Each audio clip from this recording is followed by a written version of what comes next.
Habang papalapit ang pagtatapos ng 2025, alalahanin mo kung gaano kalayo na ang narating mo.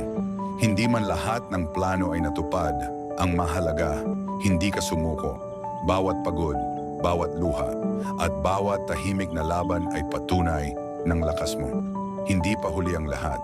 May natitira pang oras para bumawi, para magpatawad, lalo na sa sarili, at para maniwala ulit.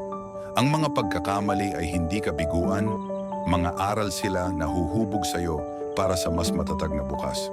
Kung mabigat man ang taon, tandaan mo ito.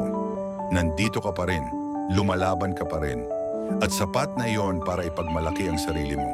Tapusin mo ang 2025 na may pasasalamat sa lahat ng pinagdaanan mo at may tapang na harapin ang susunod na kabanata.